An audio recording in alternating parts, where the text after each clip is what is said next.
मंदिर के पास ही एक तालाब था और आज भी है, जिसका नाम आना सागर है। हिंदू उस पानी को बहुत ही पवित्र माना करते थे। हिंदुओं की मान्यता थी कि जो कोई इस तालाब में स्नान कर ले उसके सारे गुनाह माफ हो जाते थे। कहा जाता है कि उस मंदिर में पूरी रात इतने दिए जलते थे कि एक ही रात में 3.5 मन तेल उन दियों में लगाया जाता था। इस मंदिर में हजारों की संख्या में लोग रहते थे, जिनका काम सिर्फ दूर देश से आने वाले हिंदू मुसाफिरों की सेवा और उनके भोजन का प्रबंध करने का था। पृथ्वीराज चौहान उस मंदिर में रोजाना आनासागर झील में स्नान करके पूजा करने के बाद ही अपनी दिनचर्या की शुरुआत करते थे। अब सवाल उठता है कि इतने बड़े भव्य और महान मंदिर को आखिर दरगाह में कैसे परिवर्तित कर दिया गया। तो आइए जानते हैं। तो उम्मीद है आपने लाइक बटन दबा दिया होगा। चलिए शुरू करते हैं। चलिए अब थोड़ा इतिहास में चलते हैं। ख्वाजा मोइनुद्दीन चिश्ती के बारे में इतिहास में बहुत कुछ लिखा हुआ है, जो या तो सच हो सकता है या फिर झूठ। चलिए उन्हीं की दरगाह में से लिखे हुए इतिहास के कुछ पन्ने आपके सामने प्रस्तुत करता हूँ।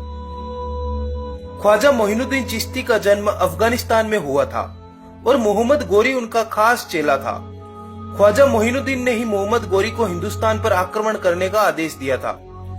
चिश्ती ने गोरी से कहा कि हिंदुस्तान की तरफ से आने वाली ठंडी हवाएं मुझे हिंदुस्तान बुला रही हैं। ये हवाएं उन काफिरों को छूकर मेरे जिस्म पर आती हैं, जिससे मेरा मौला, मेरा मालिक हमेशा नाराज रहता है। वे काफिर इन हवाओं को नापाक कर देते हैं, इसलिए तुम हिंदुस्तान में इस्लाम का संदेश लेकर जाओ। अब सवाल कुछ हिंदुओं से कि ख्वाजा साहब कहां से आए थे, इन्होंने हिंदुस्तान में ऐसा क्या किया और इनकी कब्र पर चादर चढ़ाने से हमें सफलता कैसे प्राप्त होती है। गरीब नवाज का जन्म अफगानिस्तान में हुआ था। गरीब नवाज भारत में लूटपाट करने वाले, हिंदू मंदिरों का विध्वंस करने वाले, भारत के अंतिम हिंदू राजा पृथ्वीराज चौहान को धोखे से हराकर जबरदस्ती इस्लाम में परिवर्तित करने की धमकी देने वाले मोहम्मद गोरी के साथ शांति का पैगाम लेकर हिंदुस्तान आए थे। पहले वे दिल्ली के पास आकर रुके, फिर अजमेर जाते हुए उन्होंने लगभग 80,000 हिंदुओं को इस्लाम में दीक्षित किया। अजमेर में वे जिस स्थान पर रुके उस स्थान पर तत्कालीन हिंदू राजा पृथ्वीराज चौहान का राज्य था। ख्वाजा के बारे में अनेकों चमत्कार इस्लाम की किताबों में लिखे हैं, जिनमें से कुछ आपके सामने प्रस्तुत कर रहा हूँ। आप खुद अपना विवेक और दिमाग इस्तेमाल करिएगा। तो इस प्रकार से ख्वाजा के चमत्कार शुरू होते हैं कि जब राजा पृथ्वीराज चौहान के सैनिकों ने ख्वाजा के अजमेर में रुकने का विरोध किया, क्योंकि ख्वाजा जिस स्थान पर रुके थे वह स्थान पृथ्वीराज चौहान के ऊंटों को रखने का था। पहले तो ख्वाजा ने वहां से उठने का मना कर दिया, फिर क्रोधित होकर श्राप दे दिया कि जाओ, तुम्हारा कोई भी ऊंट वापस कभी खड़ा नहीं हो सकेगा। जब राजा के कर्मचारियों ने वास्तव में सुबह देखा कि कोई भी ऊंट खड़ा नहीं हो पा रहा है, तो वे ख्वाजा से माफी मांगने आए। फिर कहीं जाकर ख्वाजा ने ऊंटों को दुरुस्त किया। बहुत ही पावरफुल थे ख्वाजा। और सुनिए दूसरी कहानी अजमेर स्थित आनासागर झील की है। ख्वाजा अपने खादिमों के साथ आनासागर झील पहुंचे। उन्होंने एक गाय को मारकर उसका कबाब बनाकर खाया।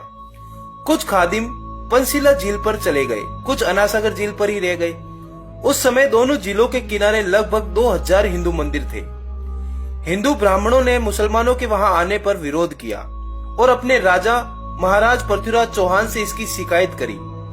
तो पृथ्वीराज चौहान ने ख्वाजा को दरबार में पेश होने का आदेश दिया और कहा कि आप बहुत ही बड़े जादूगर हैं, इसमें कोई शक नहीं।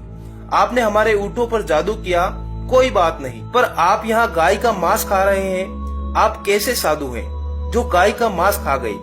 आप जल्द से जल्द अपना बोरिया बिस्तर उठाओ और रवानगी करो और हमारे मंदिर के देवताओं से क्षमा मांगो।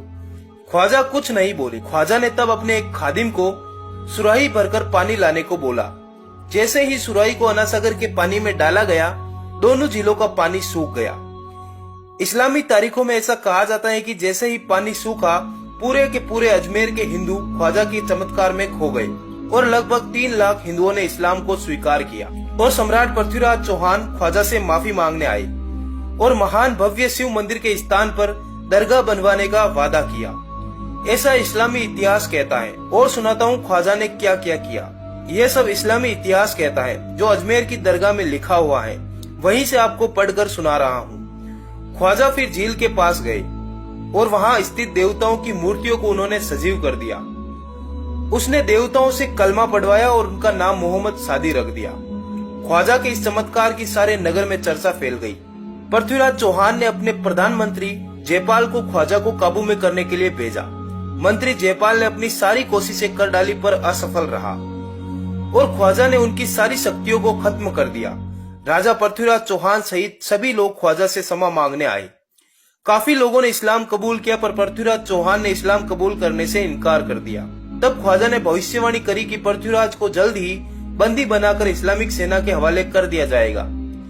बुद्धिमान पाठकगण स्वयं अंदाजा लगा सकते हैं कि इस प्रकार के करिश्मे को सुनकर कोई मूर्ख ही इन बातों पर विश्वास ला सकता है।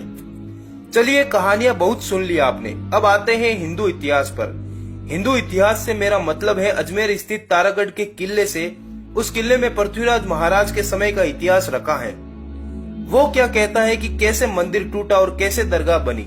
हिंदू इतिहास कुछ इस प्रकार से शुरू होता है। हिंदू इतिहास में लिखा है कि हिंदू कुश के पार से हमारे सम्राट पृथ्वीराज चौहान को चुनौती देने के लिए एक तुच्छ सा मल्लेच हिंदुस्तान आया। उसने सम्राट पृथ्वीराज के कम सेना वाले छोटे इलाकों पर कब्जा करना शुरू कर दिया। हम तक अर्थात अजमेर तक इसका संदेश लेकर हमारा सिपाही आता, तब तक वो मल्लेच उस इलाके पर मजबूत हो जाता। शुरू में तो हम मंत्रियों ने सम्राट पृथ्वीराज चौहान को इस बारे में नहीं बताया, क्योंकि हमें लगता था कि उस तुच्छ से मल्लेच की हमारे अंदाता के सामने क्या औकात। पर हिंदुस्तान के इतिहास में पहली बार ऐसा दृश्य दिखा जिसमें किले को जीतने के बाद वो मल्लेच हिंदू औरतों को अपनी गिरफ्त में लेकर अपनी सेना में बांट दिया करता और मंदिरों के खजाने को लूटकर मंदिरों को तोड़ देता।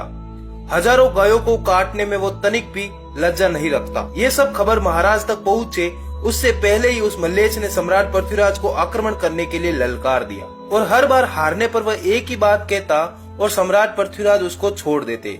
वह कहता कि मेरे खुदा और मेरे गुरु के आदेश की पालना करने के लिए मैंने आप पर आक्रमण किया है, इसमें मेरा क्या दोष। अब पृथ्वीराज चौहान हिंदू मान्यताओं के अनुसार गुरु ही देवा महेश्वरा को मानने वाले, उसमें उसकी कोई गलती नहीं, ये उसके गुरु का आदेश था, यही समझते। उनको ये नहीं पता था कि इनके गुरु गाय का मांस खाके फतवे भी देता और बलात्कार करने में भी पीछे नहीं रहता। गोरी हमेशा कसम खाता रहा कि इस्लाम की कसम, मैं आप पर दोबारा हमला नहीं करूंगा, और वह छूट जाता। चलिए, अब महाराज पृथ्वीराज के इतिहास में नहीं जाते, हम मंदिर मस्जिद कैसे बना इस बारे में बात करते हैं। आपको महाराज पृथ्वीराज चौहान का इतिहास जानना हो तो कमेंट करके जरूर बताइएगा, उस पर हम जल्द ही वीडियो बना देंगे। तो जब गोरी युद्ध जीत गया तब गोरी के साथ ऊंट पर बैठा सेव खाता हुआ गोरी का गुरु ख्वाजा मोइनुद्दीन चिश्ती भी अजमेर होते हुए दिल्ली गया। ख्वाजा अजमेर पहले भी आ चुके थे, पर लोगों को यह नहीं पता था कि ये उस मल्लेच राजा के गुरु हैं। जब गोरी ने हिंदुस्तान के सम्राट को कहा कि तुम इस्लाम स्वीकार करो, मैं तुम्हें छोड़ दूंगा, तब पृथ्वीराज चौहान ने कहा कि गुलामों की तरह झूठ बोलकर किसी के राज्य को हथियाना तुम्हारे धर्म की शिक्षा है और उस धर्म में मैं आऊं, ऐसा कभी नहीं हो सकता। मैं मेरे धर्म को अब भी महान कहूंगा, जो हारे हुए को क्षमा करना जानता है। पर ख्वाजा मोइनुद्दीन चिश्ती ने गोरी से कहा कि गोरी, इसकी ताकत तो तुम अच्छे से जानते हो, अगर इसको छोड़ दिया तो ये तुम्हारे और तुम्हारे साम्राज्य को जड़ से मिटा देगा। यह अकेला ही तुम्हारी पूरी सेना के लिए काफी है। वैसे गोरी अच्छे से जानता था कि पृथ्वीराज को छोड़ दिया तो पृथ्वीराज उसकी खाल खींच लेंगे। तब गोरी ने संयोगिता से कहा कि अगर अपने पति के प्राण बचाने हैं तो इस्लाम स्वीकार कर लो। तब संयोगिता ने कहा कि अगर मेरे पति इस्लाम को नकार चुके हैं तो मैं ये पाप कभी नहीं करूंगी। कहा जाता है कि ख्वाजा के आदेश से संयोगिता को गोरी ने इस्लामी सेना को दे दिया और उन मल्लेचों ने हमारे वीर सम्राट पृथ्वीराज चौहान की आंखें फोड़ दी। ख्वाजा अजमेर के मंदिरों के पास बैठकर जानबूझकर गाय का मांस खाते और गाय का खून अनासागर झील में फिकवा देते। हिंदू पानी के लिए तरस जाते क्योंकि राजस्थान में दूर दूर तक पानी नहीं था। ख्वाजा के आदेश से अजमेर का उस समय का महान भव्य सरकारी शिव मंदिर इस्लाम के आदेश का पालन करते हुए दरगाह में बदल दिया गया और हजारों लाखों हिंदुओं को इस्लाम में जबरदस्ती धकेला गया। पर आप तो छोड़ो, इससे आपको क्या। आप तो हर बार ईद के चांद उर्स की रात को एक बढ़िया सी हरी चादर लेकर ख्वाजा के ऊपर चढ़ाओ और दुआ करना कि हमें खुशियां दे। अरे वो आपको क्या खुशी देंगे जिसने पूरे हिंदुस्तान को मात्र और मात्र दुख दिया है। भारत से सदा सदा के लिए हिंदू वैदिक धर्म का राज्य मिटाने वाले ख्वाजा गरीब नवाज की दरगाह पर जाकर मन्नत मांगने वालों से पूरे देश में स्थान स्थान पर बनी कब्रों पर हर वीरवार को जाकर मन्नत मांगने वालों से मेरे कुछ सवाल हैं। भला किसी मुस्लिम देश में वीर शिवाजी, महाराणा प्रताप, हरि सिंह नलवा या गुरु गोविंद सिंह जी महाराज जैसे वीरों की स्मृति में कोई स्मारक आदि बनाकर उन्हें पूजा जाता है, तो भला हमारे ही देश पर आक्रमण करने वालों की कब्र पर हम शीश क्यों झुकाते हैं? हिंदू जाति कौन सी ऐसी आध्यात्मिक प्रगति मुसलमानों की कब्रों की पूजा करके प्राप्त करती है, जो वेदों उपनिषदों में भी कहीं नहीं कहा गया है और ये वेदों के खिलाफ भी है। आशा है इस वीडियो को देखकर आपकी बुद्धि में कुछ प्रकाश पड़ा होगा। अगर आप आर्य राजा राम और कृष्ण जी महाराज के संतान हैं, तो तत्काल ही इस मूर्खतापूर्ण अंधविश्वास को छोड़ दे और अन्य हिंदुओं को भी इस बारे में बताकर उनका अंधविश्वास दूर करें। इस वीडियो को अधिक से अधिक शेयर करें। इस वीडियो पर लाइक बटन जरूर दबाएं ताकि ये वीडियो अधिक से अधिक हिंदुओं तक पहुंचे और हिंदुओं की आंखें खुल सके। मेरा आपसे हाथ जोड़कर अनुरोध है, इस वीडियो पर लाइक बटन जरूर दबाएं। अगर आप सच्चे हिंदू हैं तो इस वीडियो को जरूर लाइक करें। धन्यवाद।